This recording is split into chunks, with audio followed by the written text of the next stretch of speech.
Om Namo Bhagavate Sri Arunachala Ramanaya. Namaskaram. Today, the subject I want to talk about is Bhagavan Ramana, the flower of Vedanta. When I say the flower of Vedanta, what I mean is he is the full blossoming of Vedanta. I could equally call him, say, the cream of Vedanta, or the crest-jewel of Vedanta. He is all those things, and he is also the source of Vedanta. He is the ultimate source from which all Vedanta comes. So this is what I would like to talk about today. To put this in context, we need to first understand the place of Vedanta in the broader family of Indic religions. That is Jainism, Buddhism, what is nowadays called Hinduism, Sikhism. These are all one family of religions. There is so much they share in common.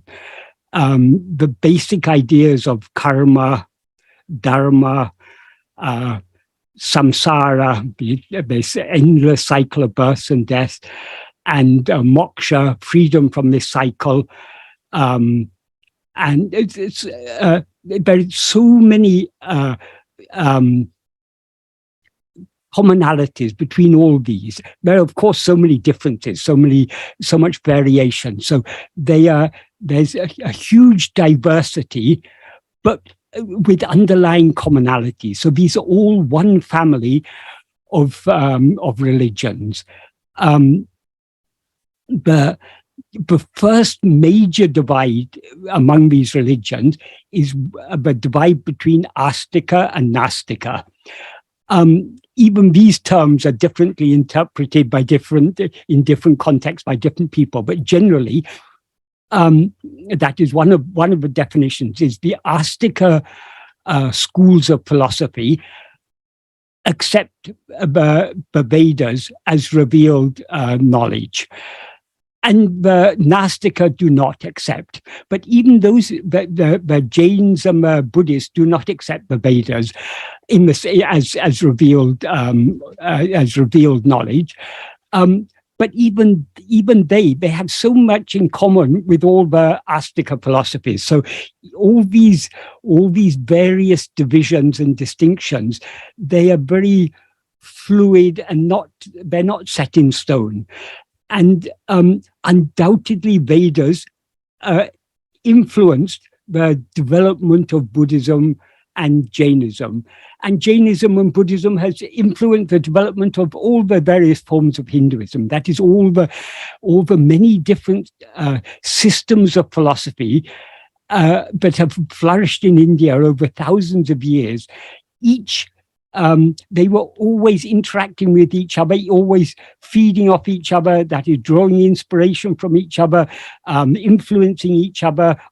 In their arguing with each other, they were each leading to the growth of the other. So it's all one large family.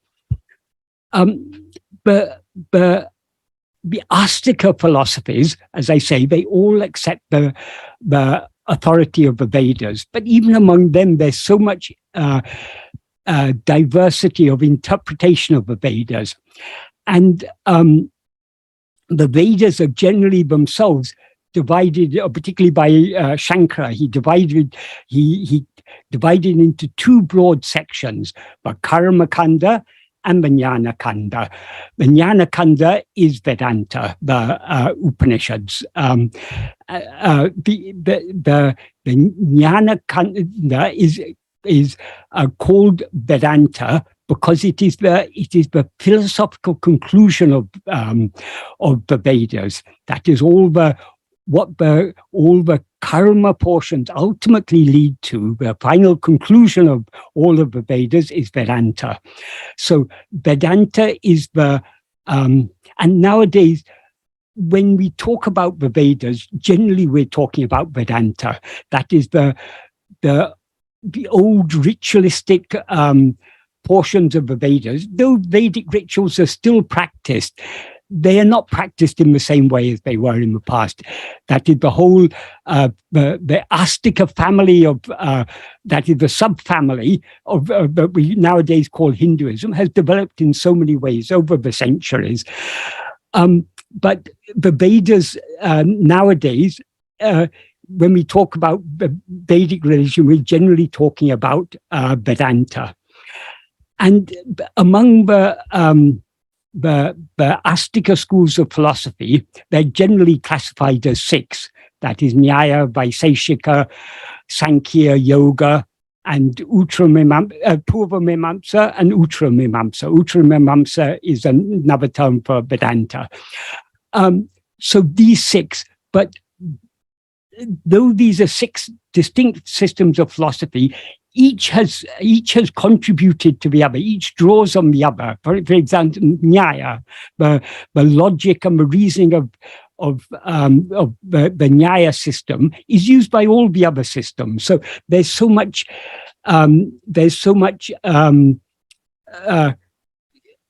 influence from all of these are influencing each other, but it all culminates in Vedanta. Vedanta is, though Vedanta draws on all these others, ultimately Vedanta is the pinnacle of the Vedas, and all these other systems contribute to Vedanta. So what nowadays we call Hinduism is to a large extent Vedanta. Of course, there are other systems. There's the various forms of Shaivism, for example, the Kashmir Shaivism, Shaiva Siddhanta in South India, which may not describe themselves as Vedanta, as part of Vedanta, but they are still strongly influenced by Vedanta. And of course, Shaivism has strongly influenced has such a strong influence in Vedanta. So it's all one large family, but it's all it's as if Vedanta is the crest-jewel of this vast mountain. And the Buddhism and Jainism, they have also though they are distinct from Vedanta, they have been influenced by Vedanta, and Vedanta has been influenced by them. So it's all one large family. But the cream of this family, we can say, is Vedanta. And among Vedantins, there are so many different forms of Vedanta. There's the Advaita, which is Gaudapada and Shankara. There be the early representatives of the Advaita tradition. Then there's various forms of Veda Vedanta. There's Vishishta Advaita. There's Dvaita. There's Achintya Veda Vedanta, the Gaudiya school. So many different interpretations. All these different interpretations, one of the ways in which the distinction between Advaita and the other schools is Advaita focuses very much on jnana. The other schools focus more on bhakti. But bhakti and truly speaking, Vedanta is both bhakti and jnana. I mean, we can't separate bhakti from jnana. Some Advaitins may have looked down on bhakti or considered jnana to be somehow superior. But if we see all the greatest Advaitins, Shankara, for example, he sang so many devotional hymns. And many of the later Advaitins, great Advaitins like Appaya Dikshita, he was a great Shaiva Bhakta and also a great Vedantin. And he was in South India. In North India, I think his name was Madhusadena Saraswati. He had written a commentary on the Gita in which he blended the bhakti and jnana. So, truly speaking, to consider Advaita as distinct from bhakti is a very limited view. But in Bhagavan's life, Bhagavan is the fullness of both bhakti and jnana. So Bhagavan, though philosophically, Bhagavan is very clearly an Advaitin, he that is why the other schools of Vedanta are so popular. Vishista Dvaita, Dvaita, Achintya, Bheda, Vedanta, or Gaudiya school. Why these are so popular? Because naturally, bhakti has a great appeal to people. It has an emotional appeal to people, as that is, our nature is not. We are as human beings, or as any embodied being, we are a mixture of intellect and emotion. That is, both of them are important sides of our nature. So we cannot. That is. We cannot separate. We cannot deny the importance of the emotional side or the intellectual side. Both are important. Of course, Bhakti and Jnana is more than just intellect and emotion. It's more than, Bhakti is much more than just emotion, and Jnana is much more than just intellect. But these two sides, they're two sides of our nature. In fact, even our real nature, Atma-sarupa. What is Atma-sarupa? It is Sat Chit Ananda. Chit is Jnana. It's also called Satyam, Jnanam, Anantam. Satyam means being, what is. Jnanam means the awareness, the knowledge. And Ananta means it's infinite. So Brahman is the fullness of Jnana. Prajnanam Brahman. That is, Brahman is the pure awareness. But Brahman is also the fullness of love. Another description of Brahman is Asti Bhati Priyam. Asti means being. Bhati means shining, that's the awareness, and Priyam, the love. So Brahman is both the fullness of love and the fullness of Jnana. So since that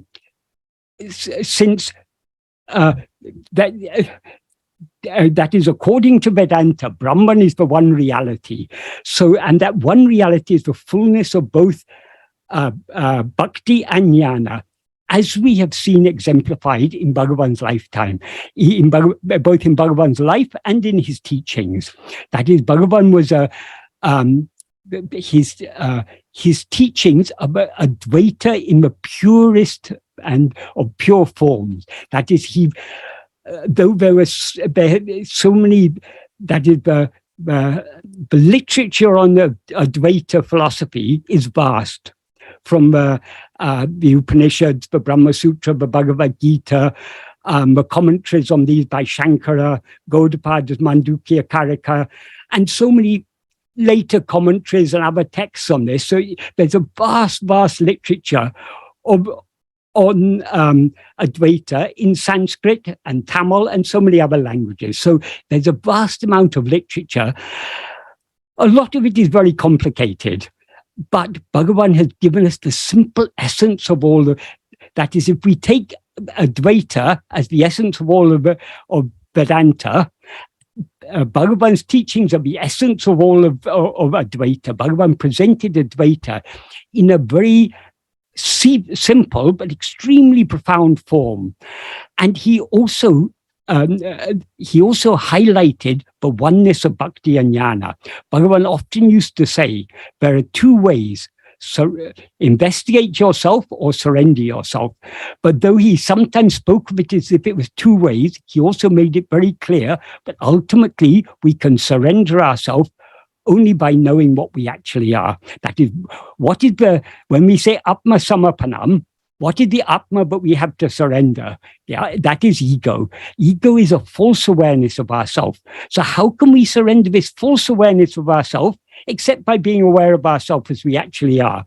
So it is only by investigating ourselves that we can begin surrendering ourselves before coming to this path of jnana. We begin by trying to surrender our will to the will of God. But ultimately, we cannot surrender our will fully without surrendering the one whose will it is. Whose will is it? It's ego's will. So we need to surrender ego. And we can surrender ego completely only by turning within and holding on to our own reality, and thereby merging back into our source. That is why Bhagavan says in the first sentence of the 13th paragraph of Nana, Anma Chintane Tavira, Vera Chintane Kalamba Vadaku, Satram Idum Kodamal, Atmanishta Paranai Iripte, Tanne Isanaku Alipadam.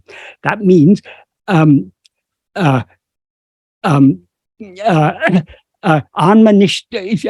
Chintane Tavira. That means accept Atma Chintana. Atma Chintana literally means thought of oneself. It implies self-contemplation or self-attentiveness. In other words, it's another term for Atma-vichara.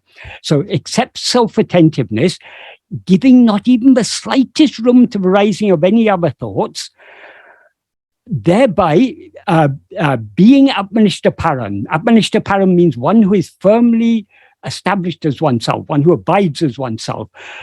That is giving oneself to God. So actually, I read the sentence in the order in which it's presented in Tamil, but in English we would say it the other way around, because the main clause is Atmanishta Paranai Iripade, that being one who is firmly established as oneself, alone is giving oneself to God. And then the first part of the sentence is an adverbial clause explaining how can we be Atmanishta Paran? Only by being so keenly self-attentive, by clinging so firmly to Atma-chintana, but we give no room to rising of any other chintana.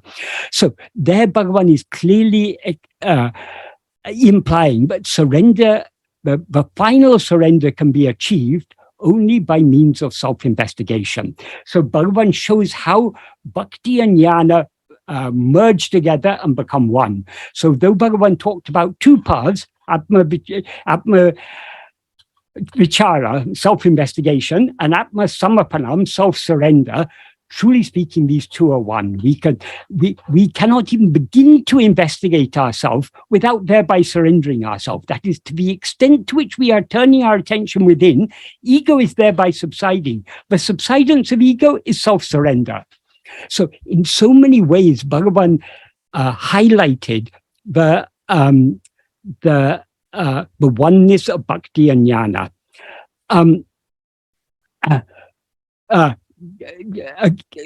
Returning to what I was talking about before, one other point I wanted to talk about was when I was talking about Vedanta in the broader context of the Indic family of religions. Vedanta, as there's a beautiful verse in Aksharamala in which Bhagavan, what Bhagavan says in verse 99 of Aksharamala, Bhagavan sings, Vēdāntate Verera Vilangum Veda Podolar Arunachala. This is a prayer. What Bhagavan is praying in this verse is Arunachala. Arul means, here he's using Arul as a verb. So Arul means graciously give. Veda Porul. Porul is a word for which we have no adequate equivalent in English. That is, the basic meaning of Porul is the substance. But it also, Porul means very much, is a Tamil word, but means very much the same as Vastu in Sanskrit. So it's the substance, the reality. But Porul also means the meaning or the import. So give me the Veda Porul, the substance or the import of Vedanta, Verara Bilangam, which shines without another, Vedantate in Vedanta. So the meaning of the verse is, if we just take the bare meaning, Arunachala graciously give the substance of the Vedas, which shines without another in Vedanta. If we slightly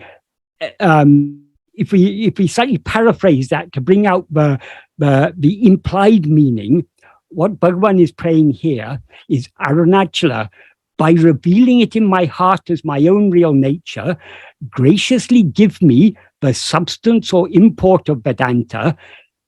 In other words, the reality to which the substance or import of the Vedas, in other words, the reality to which the Vedas ultimately point, namely Brahman, the nature of which is pure awareness, I am, which, as declared in Vedanta, shines without another. That is, shines without anything other than itself. That is in the Upanishads, it is Brahman is described as ekam eva advaityam. Ekam means one, eva means only, advaityam means without a second. So one only without a second. That is what Bhagavan is alluding to here when he says Verara Vilangam. So Bhagavan is clearly emphasizing here, but the true import of Vedanta, or of the Vedas, is contained in Vedanta, and it shines without another. It is, in other words, it is Brahman. The ultimate import of the Vedas is only Brahman, and that shines without another, as revealed in Vedanta. So Bhagavan here, this is a prayer. Bhagavan is praying for that. He's praying. Arul means grace. That is, Arul is both a noun but means grace, and a verb but means graciously give me, or bestow upon me, or grant me. So this is here Bhagavan is emphasizing the ultimate aim is the experience of otherlessness. In other words, Advaita. Advaita Anubhava is what he's praying for here. But he's praying for it. It's only by the grace of Arunachala that we can get this. So Bhagavan, I will come back to this a little later, because before I come back to Ashrama, I first want to talk about Upadesha Undya, Upadesha Saram, and show how Bhagavan brings all the various different practices and different forms of spiritual practice, how he brings them to get all together and shows how they all lead ultimately to jnana. That is, in Upadesha Undya, Bhagavan has spoken about all the four margas, that is often the spiritual path described as four separate paths. That is the path of karma, which in this context means nishkarmiya karma, the path of desireless action, the path of bhakti or devotion, the path of yoga, that means potentially it's yoga, Raja Yoga as it's also sometimes called, and the path of jnana. These are generally said to be the four paths. But unlike some who claim that each of these four paths is an independent means to our final goal, Bhagavan makes it clear in Upadesha Undya, all these lead indirectly to a final goal, but they take us to a final goal only by merging in jnana. So that is what I'll now talk about for a little. That is, in Upadesha Undya, and Upadesha Saram, what Bhagavan in the first two verses, because of the context in which Bhagavan wrote Upadesha Undya, that is Murugan was a genius. He found the perfect context to get to draw out these teachings from Bhagavan. When he was telling the story of the Dvarakapana rishis in his Tiruvundya poem in Ramana Sandi Murai, that is in much of Sanadi Murai is closely following Tiruvasakam. In Tiruvasakam, there's a poem called Tiruvundya, in which Manikavasaka talks about various Shiva Leelas. In Murugana's view, Bhagavan is all gods. All gods are only manifestations of Bhagavan. So in Murugana's Tiruvundya, he tells the stories of various gods. In fact, there are two Tiruvundya poems in Ramana Sandi Murai. There's a long one and a short one. The short one, the second one, is just some 5 or so verses. The first 2 or 3 of which talk about Buddha, and the last 2 of which talk about Jesus. And so basically he's saying it was Bhagavan in the form of Buddha who started the wheel of Dharma rolling. So in other words, he's saying it's Bhagavan who appeared in the form of Buddha to give the Buddhist teachings. And it was Bhagavan in the form of Jesus who died on the cross to save us from our sins. So that's one Tiruvundya, but the main part he's talking about various the various gods of Hinduism, Rama and Krishna and Subramanya and all these. So various divine leelas he's talking about, but he says it's Bhagavan in the form of all these various gods that did all these various leelas.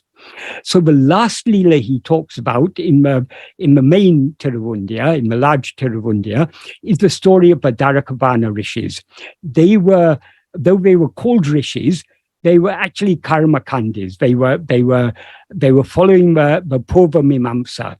And according to the Purva Mimamsa, as Murugan says in one of his, in one of the earlier verses of when he's telling the story, he says, but they became very proud, thinking, karma te andri kadavalile, except karma, there is no God.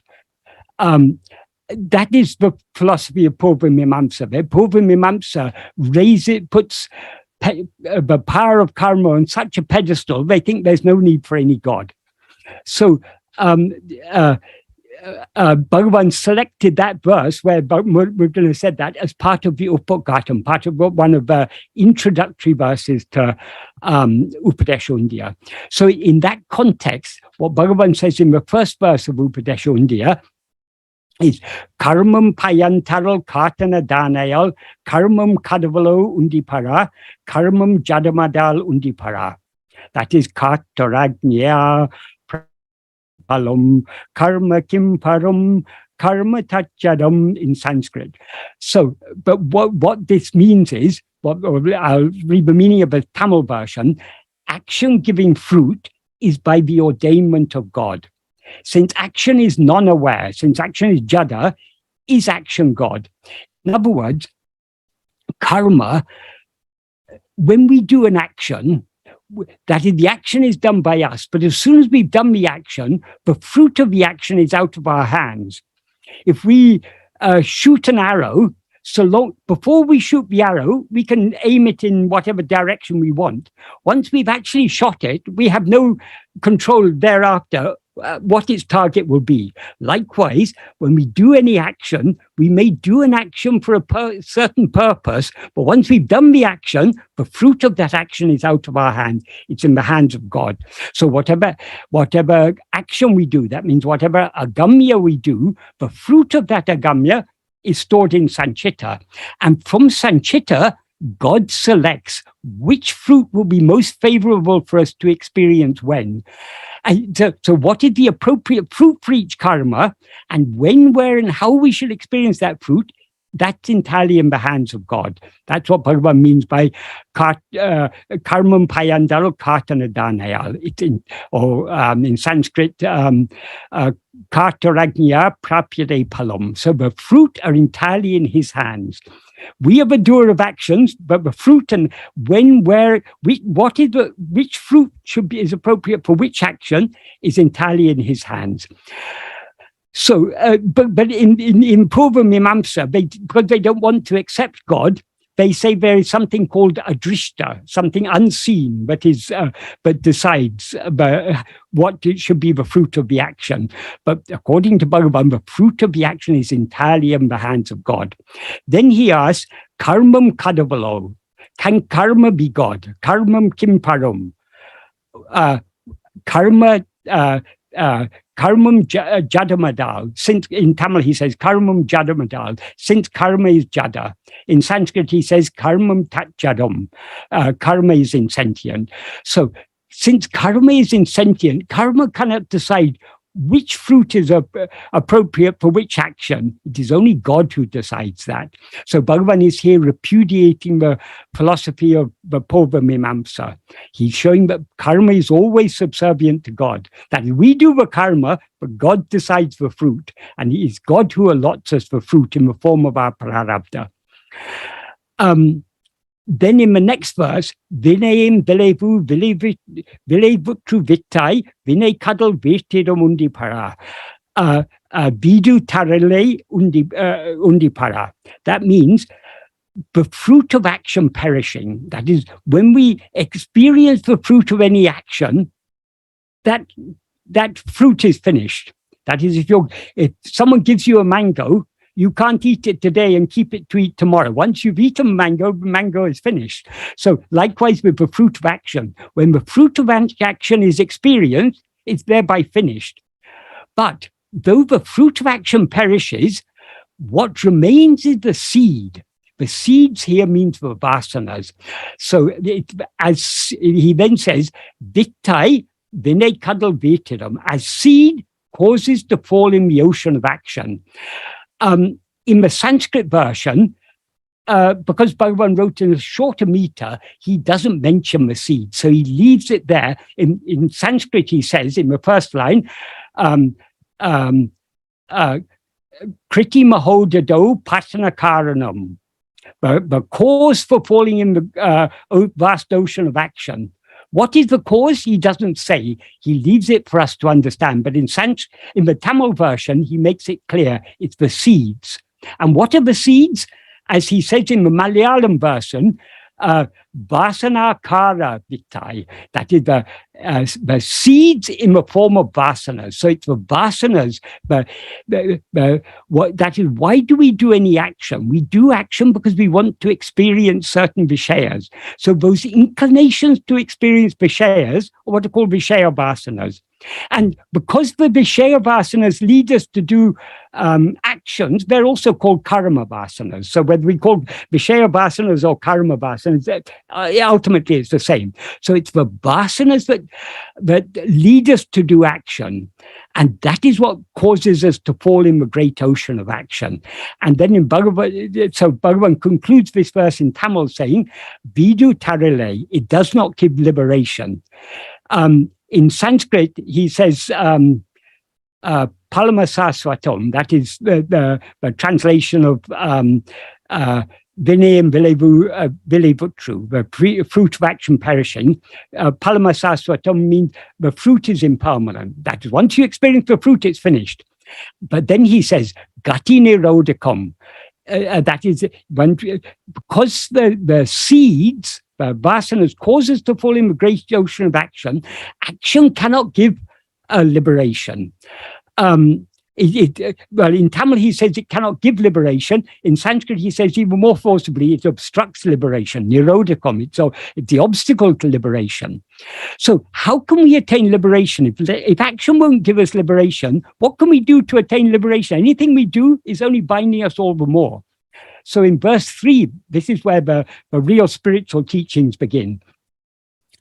In verse 3, what Bhagavan says is, Katanu kakam nishkarmaya karmam, karate tirti aktundi para, gativari kambikum undi para.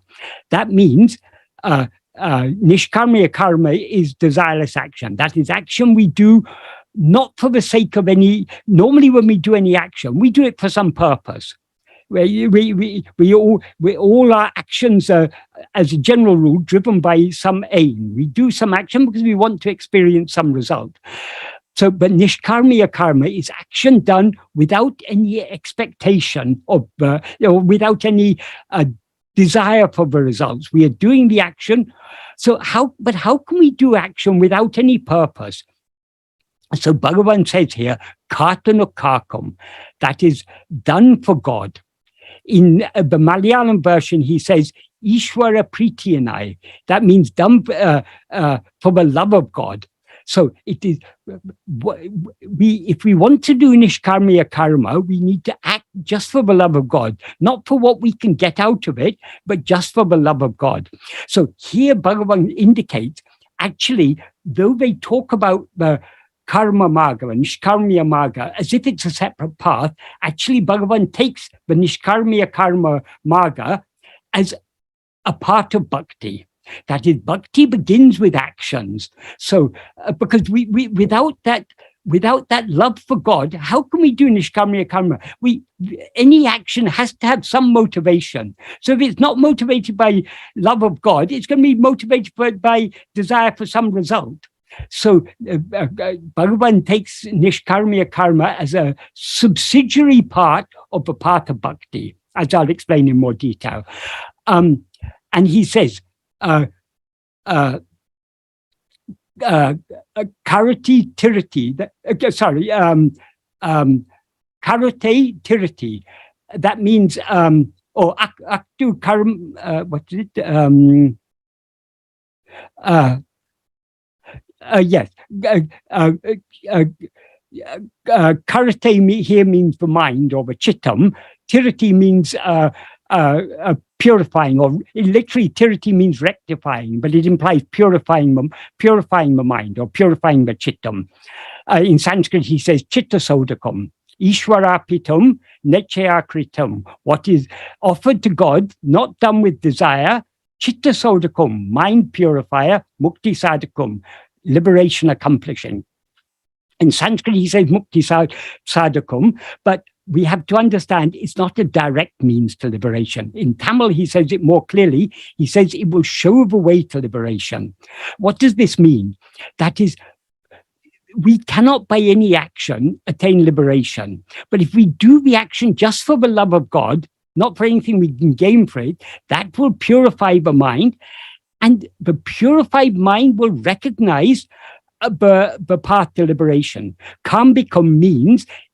We can translate it as show, but it's actually a causative, the causative form of kan, which means to see. So it will cause to see. So it will enable us to see what is the path to liberation. So the path to liberation is not karma per se, because karma obstructs liberation, but by doing nishkarmiya karma for the love of God, that will purify the mind, and in the purified mind, we will then recognize what is the path to liberation. So that's what Bhagavan is saying in the third verse. Then in the fourth verse, he begins to talk about the different forms of nishkarmiya karma we can do. He says, didamidu, this is certain. Puje japamum dhyanam udal vaku ula toril. Puja, japa, and dhyana are actions of body, speech, and mind.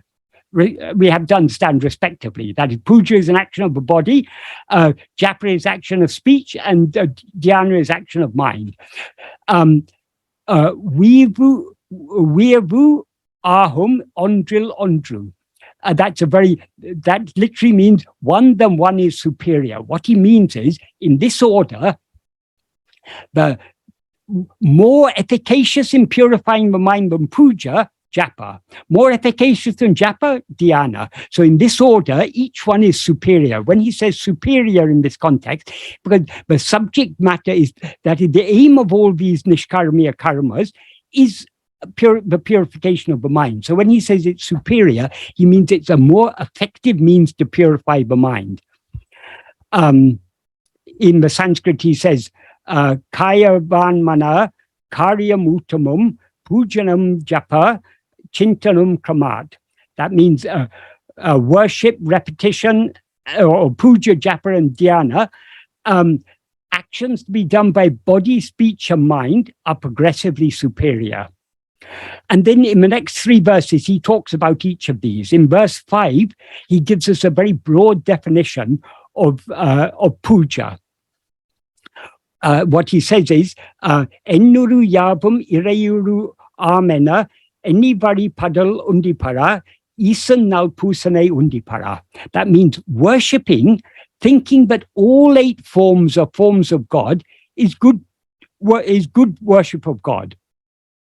The 8 forms here, this is a Shaiva concept. That is, Shiva is often referred to as Ashtamurti, and he's the one with 8 forms. And the 8 forms are said to different books give slightly different classification, but generally what is the 8 forms are the 5 elements: earth, water, fire, and space. And sun, moon, and sentient beings, jiva. So that's virtually the whole, that everything is included. Everything is made of the 5 elements. So worshipping anything, taking it to be a form of God, is good worship of God. So if you see a hungry person and you consider and you offer food to that person with the attitude, but you're offering food to God, that is good worship of God, because it's God in the form of that person who has come to you with a need for food. Or if you see, nowadays we live in a world with so much environmental damage we see going on. So if we try to live an eco-friendly lifestyle, trying to avoid causing more damage to the environment, if we have the attitude, but the whole world is God, all the elements are God, and so we are trying to avoid doing harm to the world because we consider the world to be God, that is good worship of God. So the Bhagavan doesn't limit puja just to the ritual puja. Of course, ritual puja is also a good form of worship, but Bhagavan gives us a very broad definition of worship. And then in verse 5, he talks about japa. He says, Varotilil Vaku, Vaikul Japatil, Virupamam Manadum Undipara, Vilumbam Dhyanamid Undipara. This is Bhagavan. Bhagavan packed, this is a real sutra here, because Bhagavan packs so much into it.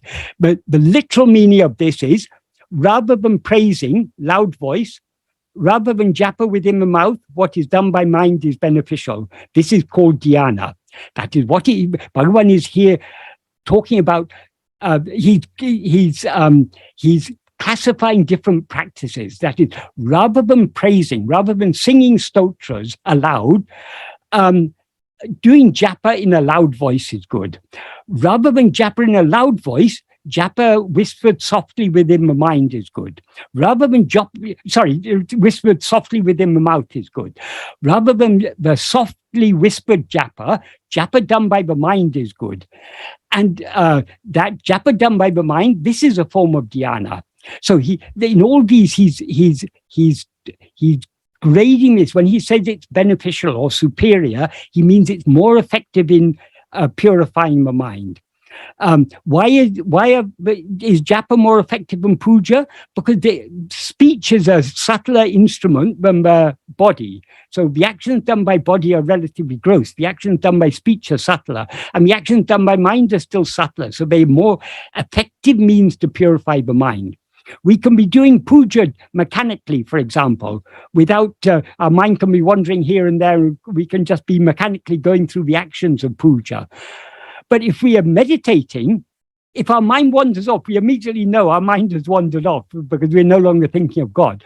And japa is somewhere in between these two. It's possible to just continue repeating the mantra mechanically without really thinking about what the mantra denotes. If we are, for example, if we are singing in our mind, Namo Ramanaya or Arunachala Shiva or Namah Shivaya or any mantra, it's very easy for us to allow our mind to wander off to other things. The tongue or the mind, in the background, the mantra will be going on, but the mind is still wandering. So that's why each one is superior to the previous one. And so rather than singing stotras in a loud voice, doing japa in a loud voice. That is, japa implies you're concentrating just on a few words. So that's more focus. And rather than doing it in a loud voice, whispering it softly within your mouth. And rather than whispering it softly in your mouth, doing it mentally. That is good. So but here Bhagavan isn't saying all practices are equal. Bhagavan is showing how each practice can lead on to the further practices and how each successive practice is superior to the previous one. And then in verse 7, he talks about dhyana. He says, Vittu karutalin arune vichipol vidadu unnale undipara Visedamam Unnave Undipara.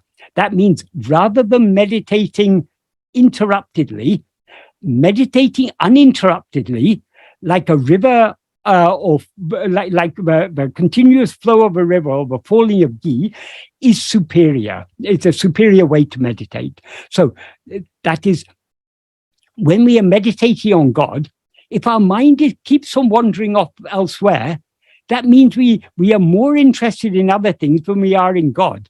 So the more our love, the greater our love for God, the less our mind will wander away from. Because why does our mind wander away to other things? Because other things seem to be more interesting than thinking about God.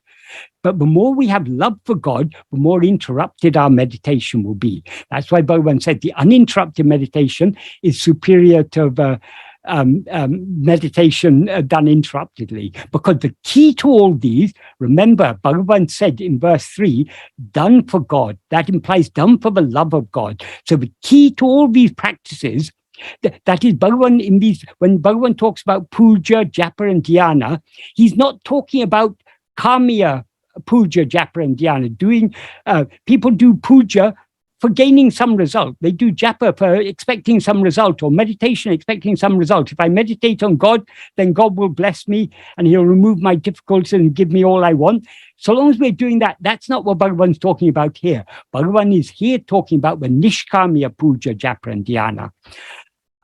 So because these are actions of mind, speech, and body, these preliminary practices of bhakti are the path of nishkarmiya karma.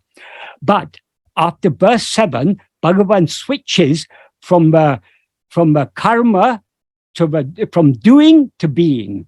The switch is when that is, so long as we are taking God to be something other than ourselves, when we're meditating on him or doing puja to him or repeating his name, our attention is going out away from ourselves towards something else. That is, we're still taking God to be something other than ourselves. But is God other than ourselves? No, but I mean, so long as we rise as ego and seem to be this small person, then God seems to be something other than ourselves.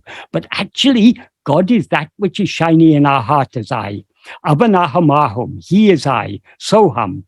So what Bhagavan says in verse 8 is, rather than anya bhavatin avanaham aham ananya bhavame undipara anatinam utamam undipara. Rather than the meditating on God as Anya, something other than ourselves, meditating on him as not other than ourselves, as Ananya. We're meditating on what is not other than ourselves is only ourselves. And why do we meditate on him as not other than ourselves? Because we recognize that he is that which shines in our heart as I, Abhanahamahum. So with that understanding that God is shining in our heart as I, meditating on nothing other than I, that is anatinam uttamam. That is the best among all.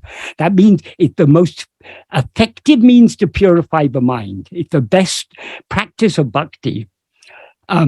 Sorry, I see I'm running out of time a little, so I'll just try and speed up a bit. Then in verse 9, he says, Baba Balatinal Bhavanatita Sabhava Tirutale Undipara Parabhakti Tattva Mundipara. By the strength of that bhava, that what he refers to here as bhava is referring to what he referred to in the previous verse as the ananya bhava. In other words, the meditation on oneself. So in other words, by the strength of self-attentiveness, bhavanatita satbhava tirutale, being in satbhava. Satbhava means the state of being. So being in the state of being, by the strength of that self-attentiveness, and that state of being is bhavanatita. It is beyond all bhavana. Bhavana here implies meditation as an action, as a mental activity. So if we are focusing so long as we're allowing our attention to go out towards anything else, even the name or form of God, that is a mental activity, because it's a movement of our attention away from ourselves towards God. When we turn our attention back within to see who am I, our attention is not moving, it is subsiding back into its source. So by the strength of self-attentiveness, we remain in the state of just being, the satbhava, which is beyond all mental activity. And that, Bhagavan says, is parabhakti tattva. That is the nature or reality of supreme devotion.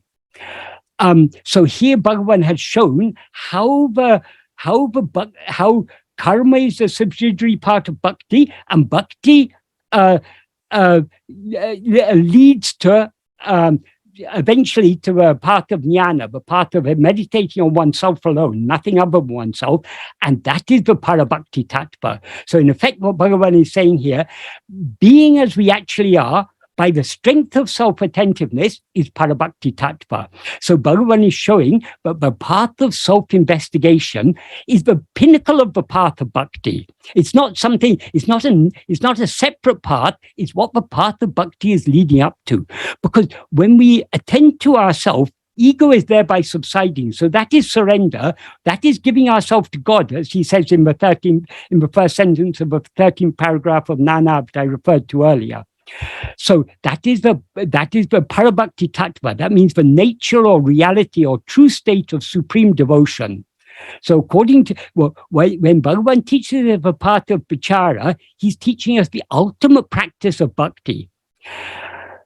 And then in the next verse, verse 10, he summarizes everything. He says, that in verse 9, he referred to as being in our state of being. What he refers to there is being in Satbhava Tirutale, being in the state of being, is what he describes in verse 10 as Udita Idatil Odungi Iratal, being, subsiding in the place from which we rise. That is being as we actually are by subsiding in the place from which we've risen. What is the place from which we've risen? The place from which we've risen is our real nature. That is, though he refers to it as a place, it's not literally, we shouldn't take place in a literal sense. That is, when ego rises, from where does it rise? It can only rise from our real nature. Because as he says in verse 26 of Uladunapdu, for example, if ego comes into existence, everything comes into existence. Ahande undain, anatum undahum. Ahande indrel, intra anatum. If ego doesn't exist, everything doesn't exist. Everything there means all objects, all phenomena.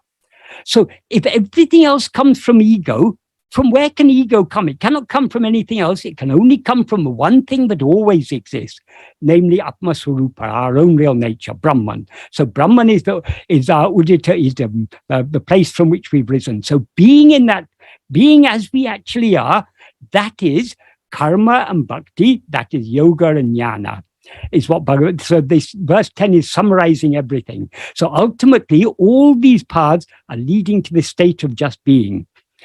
Then in the next 5 verses, he talks about the path of yoga, and he shows how that leads to the to this path of vichara.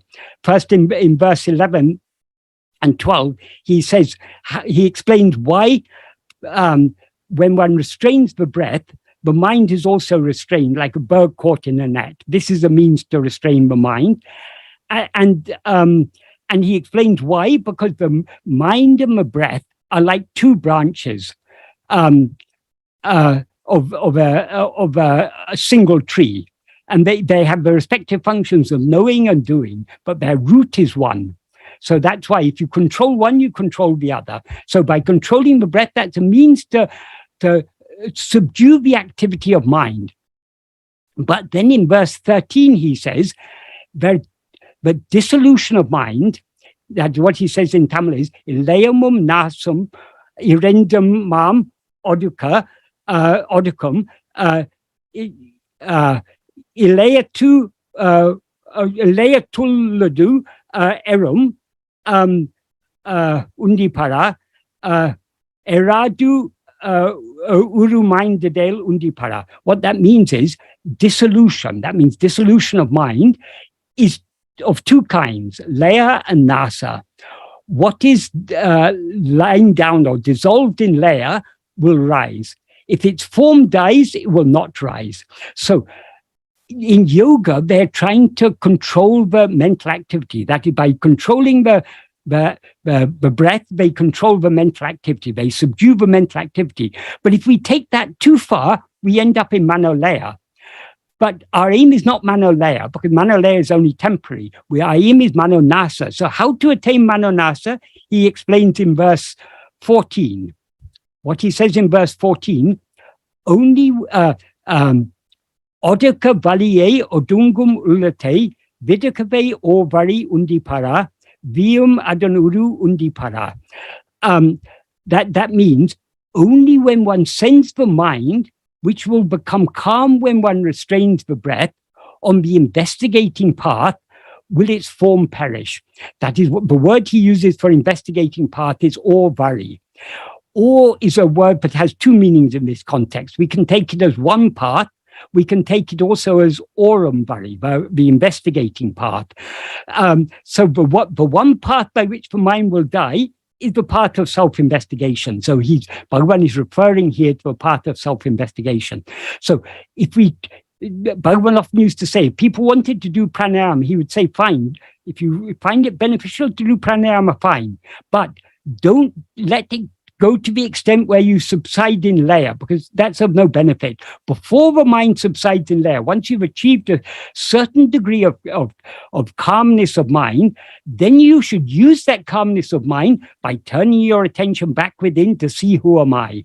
That looking within to see who am I is the investigating path that he refers to here. And he says, Vidakave ovari, only when one sends the mind on the investigating path will its form die. So again, he's showing how yoga, ultimately, the ultimate aim of yoga can be achieved only by turning to this path of self-investigation. Sorry, I misestimated the time. I've got only a few minutes left. So I tried to cover too much ground. What I wanted to conclude by saying is, when Bhagavan talks about the oneness of Bhakti and Jnana, he's not just talking about it. That is his actual experience, and we can see that most clearly in all the 5 hymns, or all of Arunachala Stuti Panchakam, but most especially in Arunachala Ashrama. That is the song of supreme love. That is the purest of pure bhakti we can find in Ashrama. That is, Bhagavan sang Ashrama in the what is sometimes called the Nayaka Bhava. That is the bhava of the bride and the bridegroom. That is the bride, the jiva. God is the bridegroom. The jiva is the bride. In the bhakti traditions of other parts of Vedanta, among the Vishista Dvaitins and the Dvaitins and the Gaudiya Sampradaya and other the more bhakti traditions of Vedanta, this I think they call it Matara Bhava, this Nayaka Bhava. It's considered the highest and purest form of love. That is it's exemplified in the love of the gopis for Krishna. That is the love. The gopis took themselves to be the brides of Krishna. Of course, it isn't to be taken as literally true. It's not about the carnal love. The carnal love is used as a metaphor for the true, deep inner love. But the love of the soul for God, the love of the jiva for God. This is exemplified throughout. This bhava is so strong throughout Ashrama. It's a heart-melting song. But at the same time, if we study Ashrama deeply, it's got very deep Advaitic import. That is what Bhagavan is praying for. From the very first verse, he's talking about annihilation of ego. When ego is annihilated, everything is annihilated. Then what remains is only Arunachala. And Arunachala, of course, is our own real nature.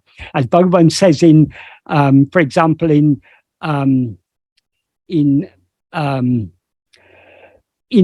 Arunachala Pancharatnam, in the second verse of Arunachala Pancharatnam, Bhagavan says in Sanskrit, Pridi Atma iti Atmataya Nrityasi.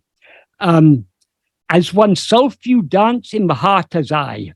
And in Tamil he says, Nityamum, always, Nad Endru, as I, idiom, Nadittu Bayal. Since you always dance in the heart as I, They say your name is heart itself. So Arunachala is Atman. It's our own real nature. It is Atma-swarupa. It is so what Bhagavan is praying for in the heart-melting language of devotion. And I don't think any serious bhakta can read Aksharamla and not be melted by it. It is such a heart-melting prayer, but it's all a prayer for the Advaita Anubhava,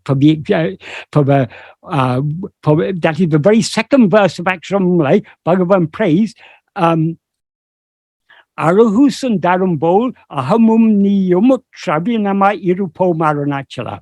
Like Arahu and Sundaram. Arahu is a Tamil word that means beauty, and Sundaram is a Sanskrit word that means beauty. So both the forms are different, they are one in meaning. And Arahu is also the name of Bhagavan's mother, and Sundaram is the name of his father. So Bhagavan is talking about, also alluding to the harmony and oneness of their marriage. But the primary meaning, he's talking about the words Arahu and Sundaram, which have the same meaning. Like Arahu and Sundaram, may you and I, we can split it in two ways. We can take it either as utru, which means becoming one, or we can take it as uniting. Utru can mean uniting, or we can take it as mutru, which means completely. So may you and I be completely non-different. That's one meaning. Another meaning is Bhagavan is saying you and I are non-different. We can take it another way. Either Bhagavan is reminding us there in the very second verse that he and Arunachala are one. If we take it as a statement, if we take it as a prayer, it's a prayer for that oneness, so that state of complete non-difference. Abhinam means without any difference, and Mutru Abhinam means completely without any difference. So this is what Bhagavan is praying for in Aksharamla. So he's praying for the Advaita Anubhava, but he's praying in a language of bhakti. So Bhagavan is the fullness of both bhakti and jnana. I'm sorry I couldn't say more, but this is, I had so much more to say, but when we start talking about Bhagavan, there's no end to it. Bhagavan he is the flower of Vedanta. He's the flower of all human spiritual endeavor. He is the source and the goal of all of us. Om Namo Bhagavate Sri Arunachala Ramanaya.